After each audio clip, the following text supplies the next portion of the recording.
Talk Real Estate with Sharon McNamara, sponsored by Boston Connect Real Estate Services.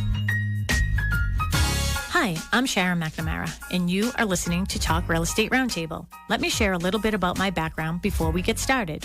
I am the broker-owner of Boston Connect Real Estate, a boutique real estate firm that is home to over 30 real estate sales and marketing consultants who service home buyers and home sellers throughout Boston, the South Shore, the South Coast, and Cape Cod. Our firm takes pride in assisting our clients in the next chapter of their lives by taking a holistic approach to their real estate endeavors. We believe that every move should be a moving experience. Every week, my real estate team member, Mary Baker, and I, along with the director of Boston Connect Real Estate, Melissa Wallace, provide you with our unique marketing approach to selling homes and share with you our expertise in navigating the home buying process. We like to mix it up sometimes, so not only will you hear our perspective on real estate topics, but you will hear the expert thoughts and opinions of some of our real estate agents at Boston Connect Real Estate and the preferred professionals that we trust. Be part of our roundtable. If you have any questions during the show, please call 781-837-4900. We'd love to talk real estate.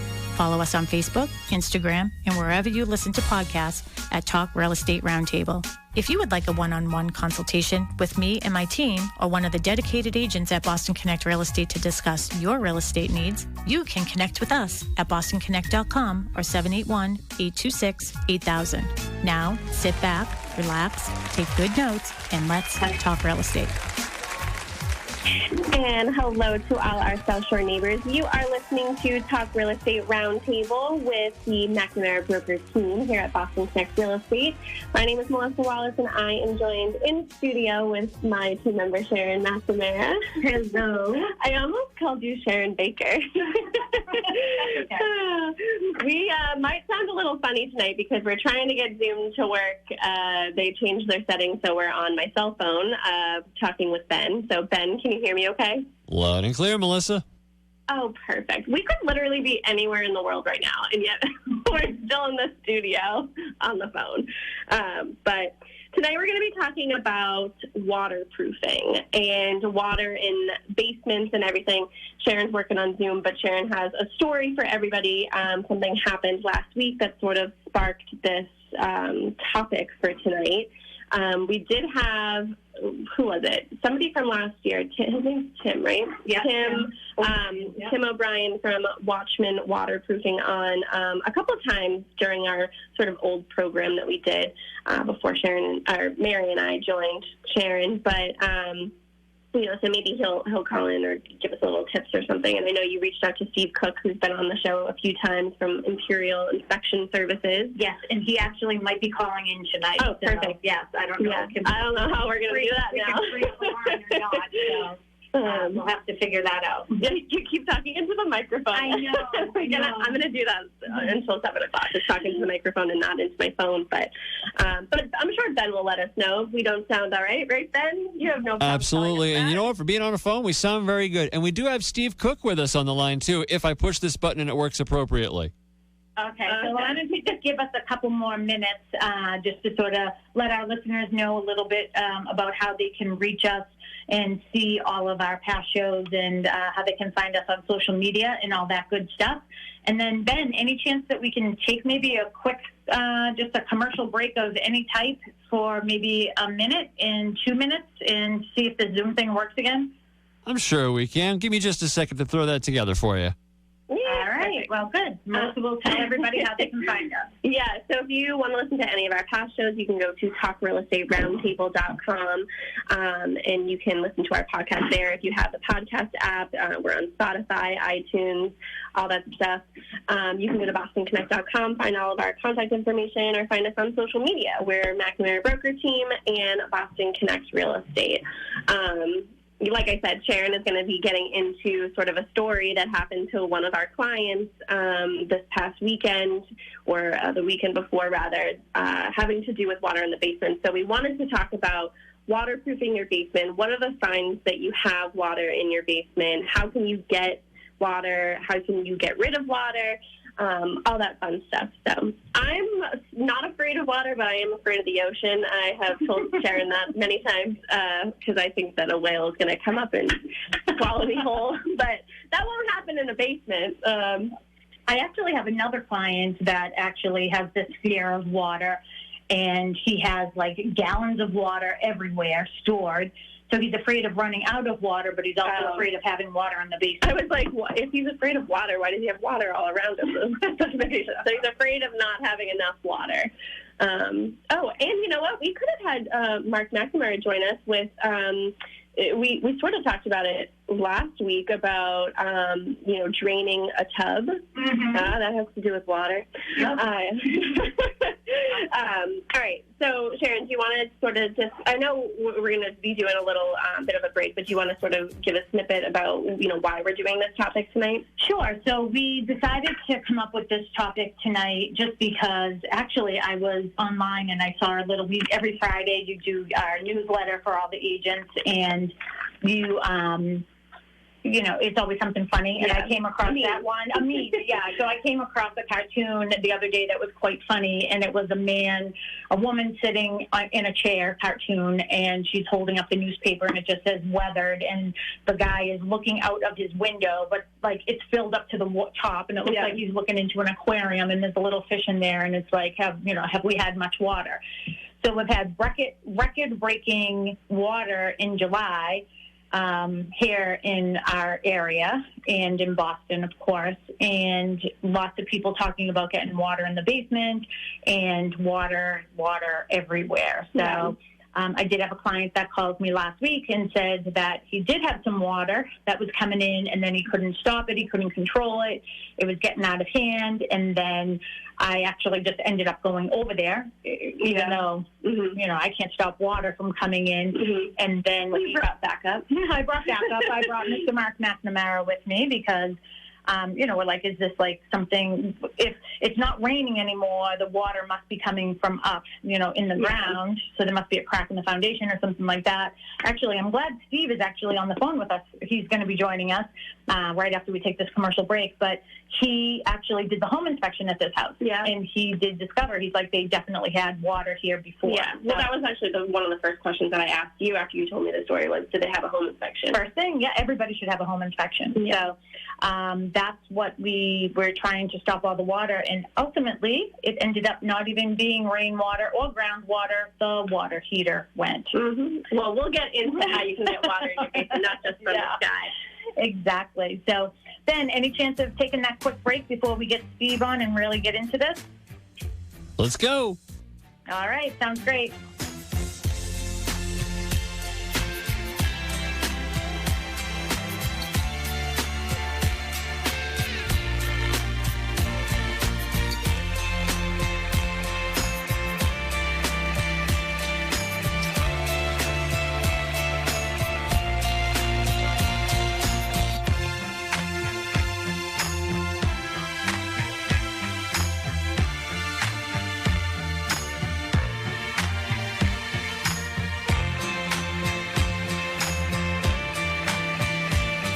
Are you worried about your drinking? Or is someone else worried about your drinking? Alcoholics Anonymous has a solution.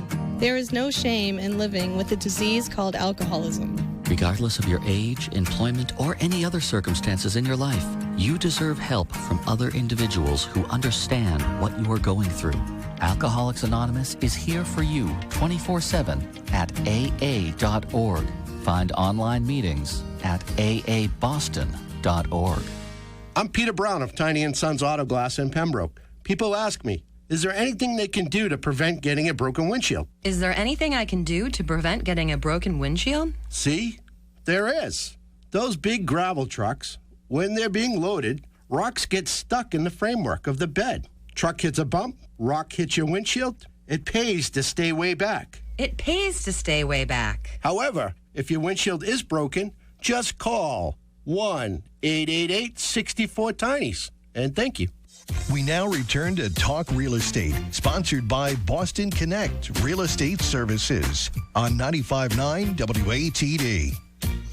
And we're back. Hello to all our South Shore neighbors, and we are up and running. And you will be able to see us pretty soon on Facebook because Melissa did get everything all put together, and we're good to go. I do want to bring our guest on because I know he is somewhere, so he can't really stay with us very long. So I just want to get some top tips from him before he has to really take off. But he said he would call in. So we have Steve Cook on the line with us. He's from Imperial Inspection Services. He is the best of the best. Interesting. I was talking to a client the other day and actually I set up the appointment for her, for Steve. And she had asked, should I be looking at other companies as well? I said, you can, but I don't know any other ones. So there you go. So Steve, do we have you? I believe so. Good evening. Hi, Steve. Hey. Well, thank you so much. I know I did call you this afternoon. It was a last minute sort of decision to sort of change, and it was all because of me finding a cartoon this morning. So there we go. And I know you are on your way to an appointment, or you're at an appointment. So I have about 25 minutes, so take your time. All right, perfect. Well, tonight we're going to be talking about water woes and how to avoid them. And I'm not sure exactly what Melissa had called this, but we're just talking, there's been so much water going on. So I'm wondering if you're seeing a lot of interesting things at your home inspections, which is one thing. I'm hoping that you'll be able to give our listeners here on WATD, and we're on Facebook and everything. If you'll be able to, shed some light on things in maintenance that people can do to avoid situations where they would end up with water in the basement, and some of your top tips. So I don't know where you want to start, but did you hear some of my story about water in the basement? And Mark and I were over there. Found out being a water tank, a hot water tank. Ended up being a water tank. And here's my client. Yep. So it was the house in Whitman, the ranch, the one that, the shingles weren't what they were told they were. Remember that one? I do remember that, yes. Yeah. So he called because he said that there was some water. And I just think it's interesting. And this is one of the things that is so important for our listeners. If you're buying a house, and everybody, we've been talking about this, so many buyers are waiving their home inspection contingency to get the house. And I don't recommend that. I mean, Mary and I go through homes because we've been through so many of them with Steve. We have a lot of experience with it, but we're not the professional. I thought that there was water. At some point, there was water in this basement. I asked the agent. She said no. Then Steve did the inspection, and he picked up on a couple things in particular. So I asked again, and then suddenly there was like an ice dam or something. But do you want to give some of the indicators to you that there has been water in a basement before when you are doing a home inspection for somebody? Yeah, first thing, as soon as you open that door to the basement, if you have that musty odor, that's usually the first sign of high humidity or potential water in the basement. And then as you proceed into the basement, then you kind of walk around the foundation. And another sign is if you see this white, like fluffy stuff that's on the foundation, that's called efflorescence. And that's usually an indication of water collecting on the outside of the foundation, kind of seeping in and causing that lime or salt to leach into the home. Another sign is if you look at the support columns of the house, whether they be made out of metal or if they're made out of wood. If you look at the base area, usually if you have a steel column, usually you find a distinct rust ring along the base, and that's something, it isn't from one or two times that you have water on the base, and that's usually an ongoing problem, and usually the height of that distinct rust ring usually kind of lets you know the elevation of the water downstairs, whether it be an inch, 6 inches, or, a foot at times. And the same thing would relate if you get into wooden support posts. Then you see the water stains, and in worst-case scenarios, if you have a lot of water, it will tend to decay or cause wood rot on the actual supports. Mm-hmm. And those are things that are not easily changed inside the home. A lot of people, they'll paint the basements. That's usually a good sign that they have a concern downstairs. But there's so many things you can look at to see if there's been a past problem or, an ongoing concern in the house. And the last thing that we look at are the stairs leading to the basement. Those have usually been there since the house has been built. And if you look at the base of the stairs in relationship to the floor, you have the stringers which the treads sit on, and usually you'll see water stained wood rot or some sort of decay, and that's another indicator that the basement has had water before. Some things you can do on the outside of the house to help, sometimes subside and sometimes actually eliminate water is, one, keeping your gutters clean, and then two, making sure they're flowing properly towards the downspouts. And if all that is happening properly is where your downspouts join up with the ground, it's nice to get at least a little 4-foot extension on them to kind of shed the water up and away from the property instead of distributing it all next to the foundation, because you could try to create water problems. These are the things that you can do to pretty much guarantee seepage or water getting into your basement. The other, which we come across a lot, is the grade on the house in relationship to the foundation. Usually you like to have the grade, pitched so the water runs away from the home. And what happens a lot of times, the grade is neutral or tipped towards the house. So every time it rains, the water runs right towards the home. And that's another thing that can cause, seepage or water concerns downstairs in the basement. And sometimes, if those type of things, getting the grade straightened out, extensions on the downspouts, doesn't take care of it to your satisfaction, your next step is getting a professional company in there to put some sort of a sub pump or a perimeter or a French drain inside the house to control the water. So you just summed up our whole show. Yeah, we can go now. Yeah, thanks so much, Steve. It's been really great. And so that's it. I mean, you just heard it right here. But I think that I'll just get back to the one house in particular is a couple of telltale signs. And it's interesting to me, too, because when I go into people's homes doing an analysis for them, because, again, I do a lot of the listing part for our team. And if I see different things like that Steve has showed me, like this is an indicator that there is an issue or there has been or there was, it could have been resolved, but knowing that it was resolved is a big thing.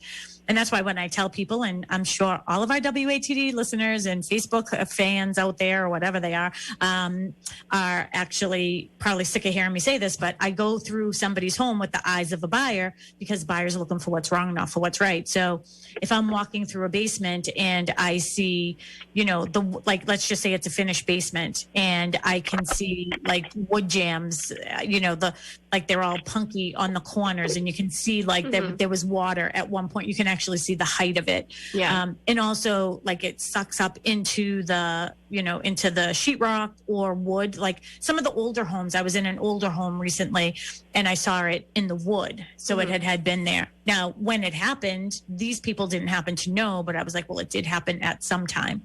The other thing, and what Steve picked up on this house was, I don't even know what they're called, Steve, but they're not like real wood, but like, remember like those closet doors was where the oil tank was behind that oil. There was an oil tank and then there was like these, the doors.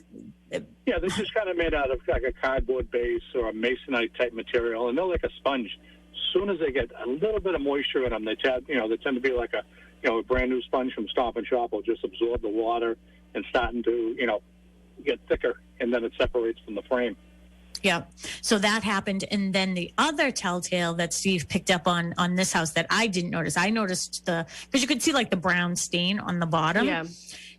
Like where the water was seeping up, but Steve had noticed that the legs on the oil tank were rusted. So that was an indicator too. You're so smart, Steve. You get lucky. Yeah. So, and that's the other thing too, is, you did put a lot of everything in there. So I know Melissa has a whole agenda here. So you might have to repeat yourself on some of these pieces and topics. What do you got for us, Mel? Well, we were just going to start off with signs that you may have water in the basement. So the first one that I had on my list was I'm going to butcher this, the efflorescence. Is that what it's called? Efflorescence, yes. Okay. Is that what makes your walls sparkle, sort of? Like a white powdery substance? What it is you end up with this white powdery stuff on the walls, and if you touch it, it's almost like a talcum powder, and that's the efflorescence. Yeah. So that's an indicator that water is seeping through your walls, correct? Either seeping through or just a very, very high moisture content on the back side of it. Another sign you did talk about, like a musty odor. So a lot of the times, like we'll walk into homes and we'll go into the basement and all of a sudden it just hits you like a train when you open the door.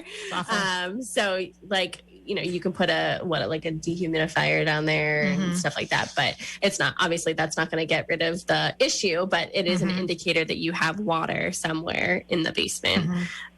Mold, obviously, if you see mold, you want it to get inspected by a mold specialist. If you see any mushrooms growing down there. Yeah. You can have a mushroom garden down there. And then Sharon, you talked about stains. So, are the floors, walls, or ceiling just covered?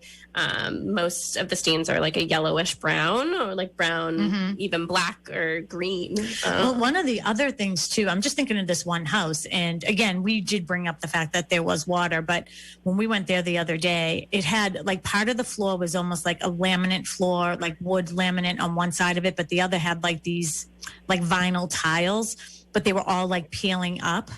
And now they got so much water because he was literally trying to pump water, thinking it was groundwater. He thought at some point, it must have a crack in the foundation. But that's the other thing too that's hard for Steve is he couldn't even, you have these tiles stuck to the floor in a basement, so you can't even see the foundation floor if there is a crack or anything. So is somebody hiding something? You would hope not.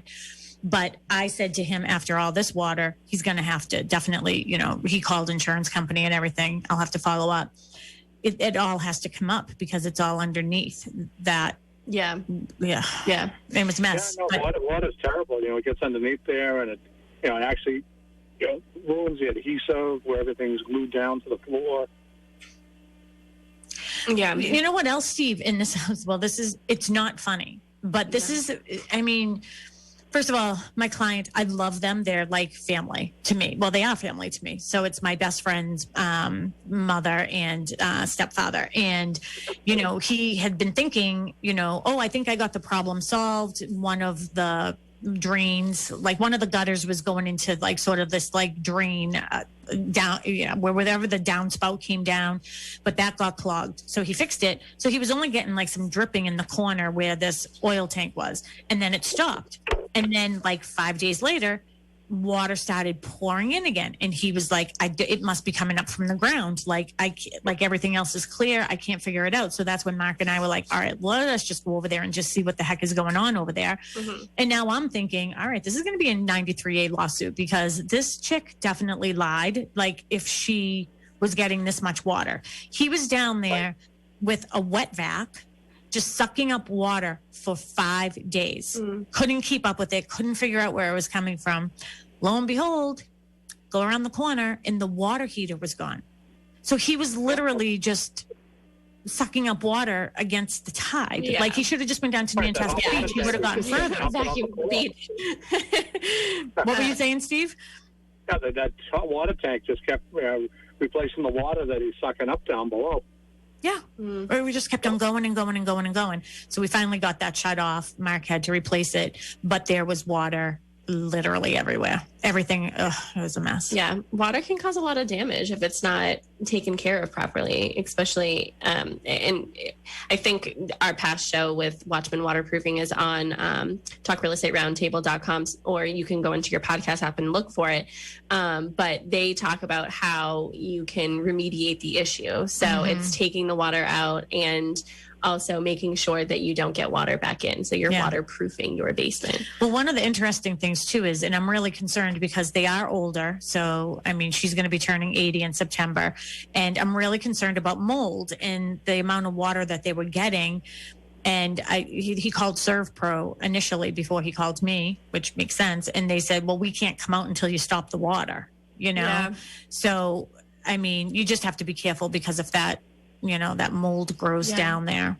And I get nervous, like when there's water in the basement and with like electricity. Oh, he had extension cords, go to a Christmas tree. Don't even tell me. Draped in water. Nervous thinking about that. Yeah. Steve, let me ask you a question about that too, though, is, I sort of know the answer, but like, I'd love for you to explain to people. One of the things that he had said to me, and I was like, you really, really have to get this taken care of. I mean, Joni's going to be 80 and she is a smoker. She always has been. Like, we just have to be careful. And he's like, well, she never comes down to the basement anyways. That doesn't really matter, does it? It does not, because what happens is say if you have a forced hot air system, AC, that stuff's going to permeate up throughout the home. Mm-hmm. Yeah. Yeah, so you're going to have the concern, upstairs, probably sooner than later. You're just going to fester downstairs. So as soon as they get that dried out, you want to get someone to come in there to see if you do have any mold growth in there. If they do have some, you want to get it treated, remediated, and is there like a time frame where you have to like sort of give it time how for long mold? How fast does mold start after it's dried up? Like if you dry it out after 7 days, something. You go in the bathroom and you wash the ceilings, and 7 days later, if you don't use the fan and 15-minute showers twice a day, you're going to have mildew or mold starting to grow on the ceiling very quickly. Yeah, it's like a big petri dish. Ugh. Yeah. Well, I did put on my list home inspection is a great way to know if you have water in the basement. Well, if you're a buyer, at least, you're going through a house and you want to make sure that you don't have water in the basement. Always get a home inspection. Always call. Always call. Well, and I think Imperial. it's really, always call Imperial. Who else would you call? That was funny when they asked me for another referral. I was like, well, that's who I use. If you don't feel comfortable with my referral, you'll have to use Google. But one of the things, actually, I'm going to see you tomorrow, actually, at 2:00 in Rosendale. One of the other things, too, with the water in the basement, I just sort of lost my train of thought there. Oh, well, one of the things that's really important for homeowners is, I just think about, these are two people that really don't go in their basement. And, I guess it's really important to go down in your basement every so often because there was no indicator, they didn't, they were still getting hot water. So there was no indicator that the water heater was gone. Well, I'm just thinking about, sorry, go ahead. Go ahead, Steve. Nope, I was just agreeing with you. No indication that the hot water tank was gone. Yeah. Yeah, so you should go down there. Yeah, well, I'm just thinking about at our house, we don't really go down in the basement, because it's unfinished. So it's really just storage, or I'll go tomorrow because that's where Zoe's box is because I have to take her to the vet. But other than that, I don't really go down to the basement. But so you think about, you talked about the crack in your chimney because you never notice it because you never go on that side of the house. Well, if you never really go into your unfinished basement, unless you need some sort of storage, especially if you don't have laundry down there or anything, how often do you really go down in your basement? So you should add that. We have to add that to our list that we give every year to people. Yeah. These are things you have to check for. Yeah, well, people should be going down there more often. I would guess more often than not. Well, I mean, don't it's unfinished. You can't live down there. Well, yeah, but you should check it. I would say check it once a week. Yeah, I guess. I mean, your water heater could be going right now. I mean, you could have a foot of water down there. You don't even know. Yeah, I have no idea. That's not my problem. That's Mary and Sam's problem. Oh, Mary is not with us tonight. Oh, yes. But she'll be back next week. Yes, but, she will. So can we talk more about how you can get water into your basement? So we talked about cracks in your basement walls and floors, broken and leaking pipes. Again, might be an indicator that you would get water down there. Poor drainage around your home. You sort of talked about it briefly about, doing some drainage or whatever, but I was looking up some things that you can sort of prevent water getting into your basement around. So if you check your landscaping, your soil should slope away from the foundation to make sure that water flows away. And we talked about this a couple of weeks ago about when we were talking about termites. So when you have wood chips around your house, that attracts more termites. So you really should have that drainage sort of going away. So if you could do rocks or something that would sort of make it flow, it should be flowing away from your house. So your downspouts, your gutters and everything. Usually rocks aren't your best bet because I see a lot of people that they don't listen to me, anybody. We were talking about the rocks because we were talking about termites a couple of weeks ago. And so it's not really great to put mulch around your house, near the foundation, right up against the foundation. So what is your suggestion? Why wouldn't you want to put rocks there because of water? Yeah, what happens with the rocks is, say, if your grade is already tipped toward the house, and then you put rocks on it, the rocks are very permeable, and the water's just going to filter through the rocks, and you're going to have the same situation, but it's just going to look pretty. Mm-hmm. Yeah, and that's not good. So you know, something that's a solid base on there, so it's going to take that water and allow it to channel away, from the home. Mm-hmm. I'm actually just thinking about, how important it is to actually walk around your house often, because now it's weird though, because I am using my own situations here as an example, but even it was just yesterday morning, I was up early and I had noticed some cobwebby stuff over near my garage. Now we put the garage up, 3 years ago. And I just happened to notice, I was underneath and I just sort of blew the water. I didn't blow up the water, but you know what I mean? I was spraying the water up there. And then I saw clunk of mud and I was like, oh my God, I think the gutters are full. Mm-hmm. So that's regular maintenance that people should be doing every year, probably a couple times a year, depending on when the trees are shedding or whatever. What do they call that? What do they shoot? When the leaves fall from a tree, what's that called? Change of season. Yeah, I know. I don't know the technical term. Maybe we can call somebody. Yeah, I don't know what it's called, but when they're shedding leaves, when the leaves are falling, you should check that. But we have pine pine trees, so they were stuffed with that. But now I'm interested. So Steve, I have no idea. So I might have to talk to you off air.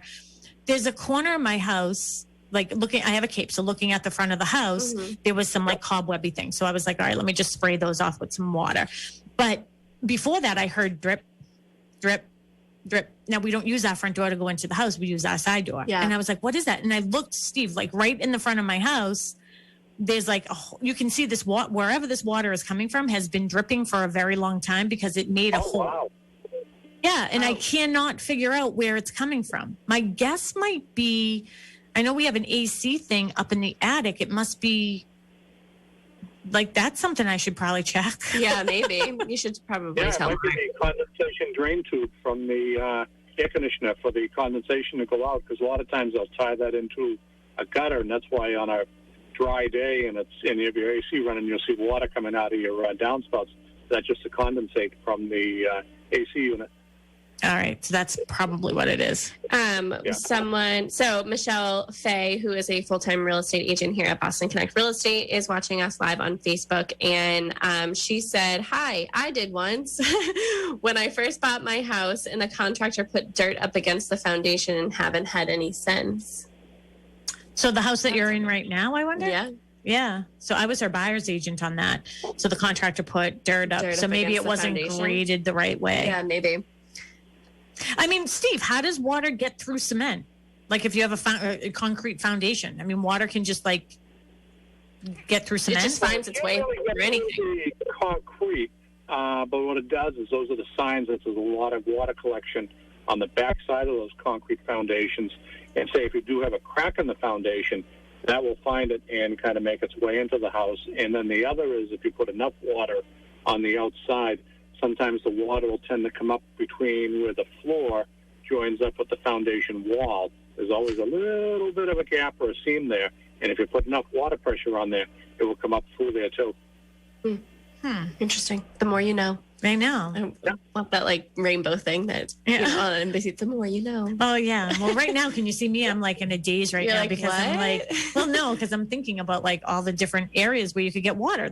Okay, so so now we're talking about water in the basement. Steve, do you have any other tips or insight about water in the basement? What people should be looking for, or what they can do to prevent the water in the basement? Because then I'd like to talk about water stains on the ceilings and what you're seeing with that. And we should talk about some pumps. That pretty much covers everything for water in the basement. And every house is individual, and those are the telltale signs. And you bring someone that specializes in that, and then kind of pinpoint what the solution would be, for the home.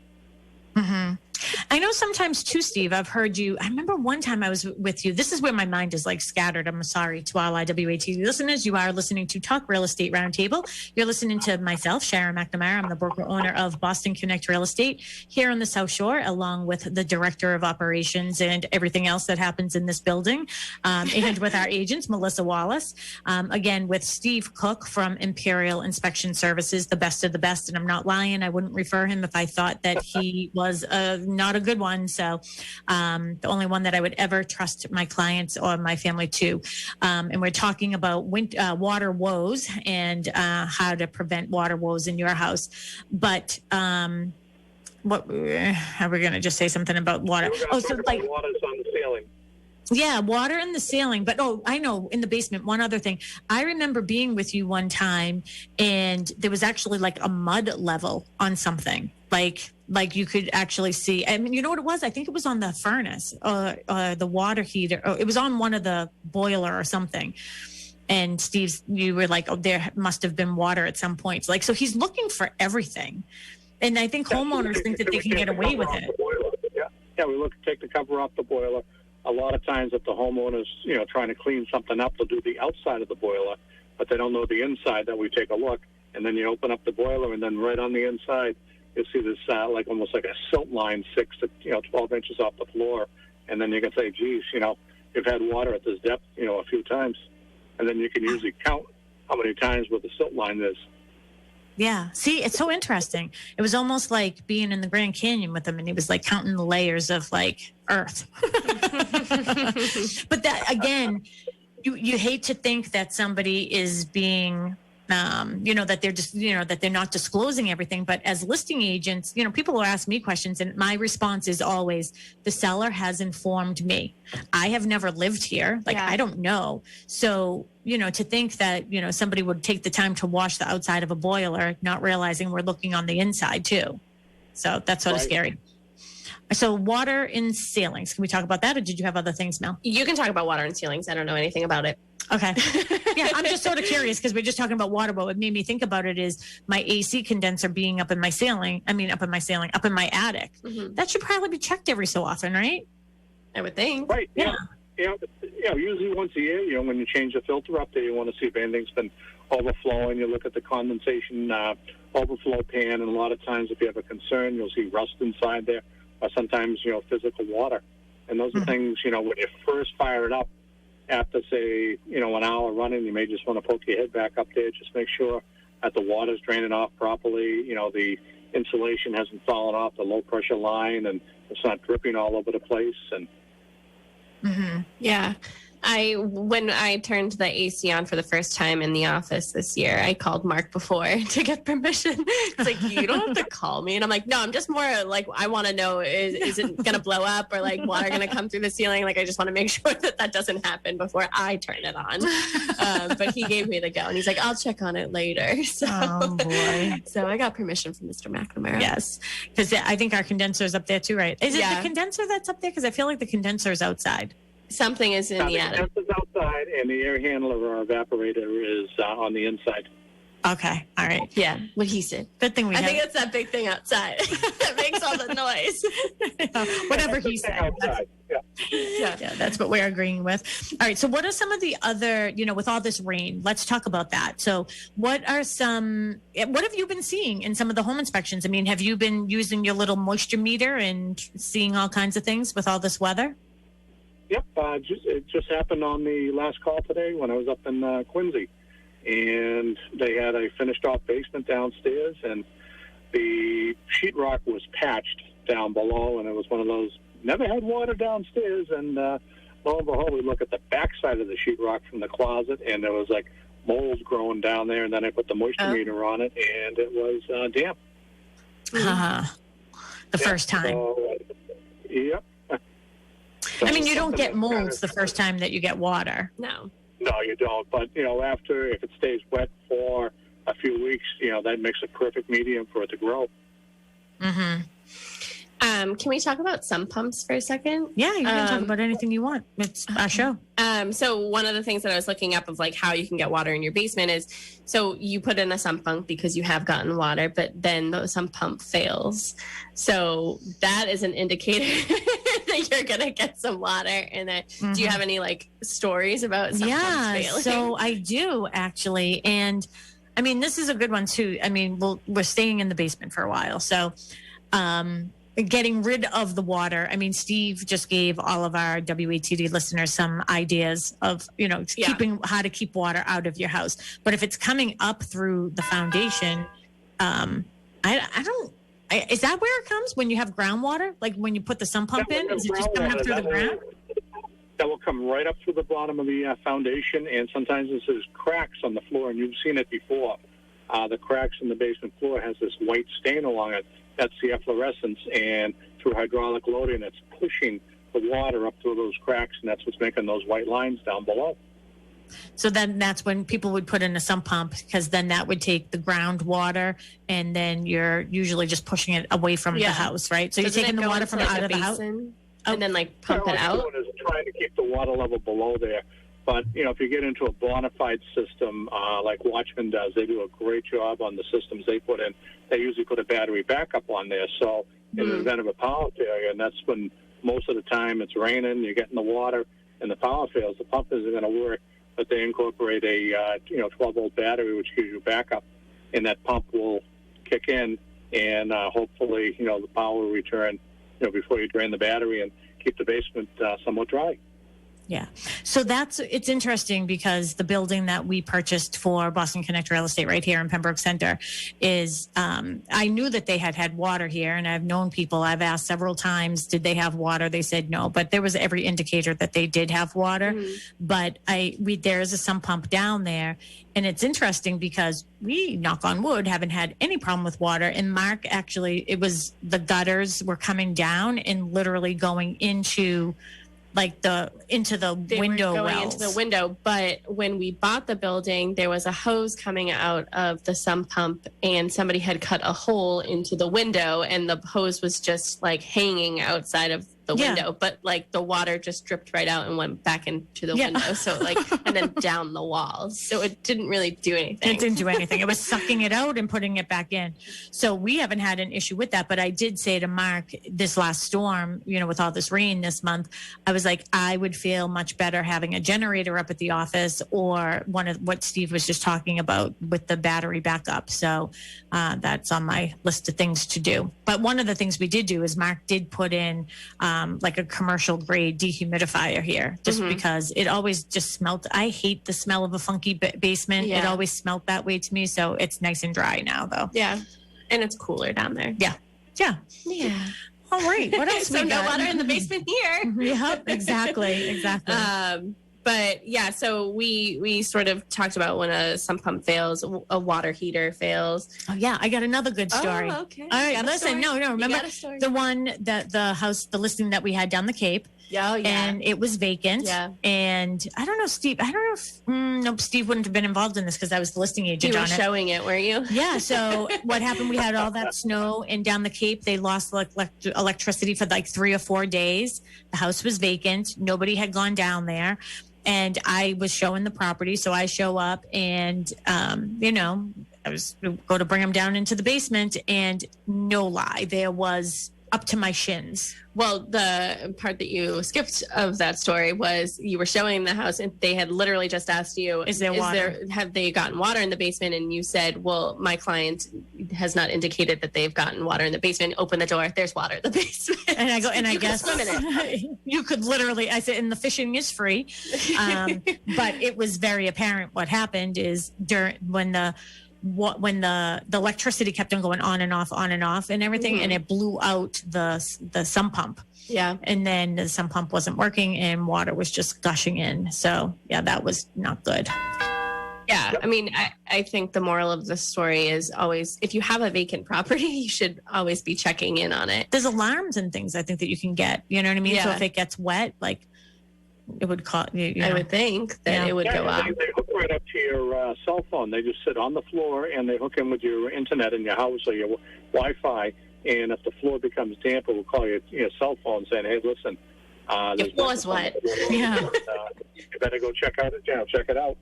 Mm-hmm. We only have like 4 minutes left, and I do want to talk about some different things to look for if you do see some water stains on your ceiling, because I'm thinking of a couple. One that always happens, but I do want to let everybody know that Rob Hackla, who does the morning show here at WATD, is having what he's calling celebrity co-hosts with him and throughout the month of July, I believe, or through August. And I was invited to be one of his co-hosts. Yeah. So I am going to be on the air all morning, Thursday morning, with Rob Hackler doing the morning show from 6 a.m. till 10 a.m. Oh. Yeah. So you get to have a wine break like Kathy Lee and Hoda? Oh, yeah. I wonder. I don't know. Maybe I'll bring some things with me and we can, have some wine, or maybe I'll sample different things with him in the morning. I don't know that I don't know that Rob would do that. I would. I'm a mimosa. I would. Yeah. So again, listen for me. I'm not going to be talking real estate. I'm going to be talking about whatever he has on his morning show that day, and just participating as a co-host on WATD this Thursday from 6 a.m. to 10 a.m. with Rob Hackler. So please join me and call in. We're getting close to closing here, but closing time. You always sing that. One last call for alcohol. So finish your whiskey and wine. All right. So one thing, Steve, in the kitchen, there's usually like a lot of people, if they have small kids, I'm going to give you a test. There's a water stain. Bathroom is right above it. What's the cause, do you think, of that water stain? It's usually the bathtub, and usually someone not pulling the shower curtain back, or the kids having a hell of a time up there. It's so funny, isn't it? Mark, he gets that call all the time, and people are like, something's leaking, one of my pipes is leaking, and they're like completely freaked out. Mark will run the water in the shower. He's like, look, nothing is wet. And then he'll take a cup and he'll literally pour water up against the side of the tub where the tile isn't needing anymore. Yeah. The grout's all pulled out. And there you go. So there you go. So you don't have to call the plumber and pay that fee. All you have to do is do that test yourself. What are we have 2 minutes. So what are some of actually, you know what? Instead of talking about this, we'll have Steve on another time. We'll talk about all different things that he does in home inspection, because I definitely want to give him an opportunity to let all of our WATD listeners and our podcast listeners, because you're listening to Talk Real Estate Roundtable. How can people get in touch with you if they want to do a home inspection for their own purposes? Because I think it's good to know your own home, or if they are purchasing a home. Sure, they can reach us at 1-800-440-1141. Again, 1-800-440-1141. And what is your website? The Imperial Inspection Services.com. Perfect. Thank you so much, Steve. Thank you so much, Steve, for being our co-host. And you can reach me and Melissa at BostonConnect.com. We'll talk to you next week, everybody. Bye, Ben. Bye-bye. Bye, ladies.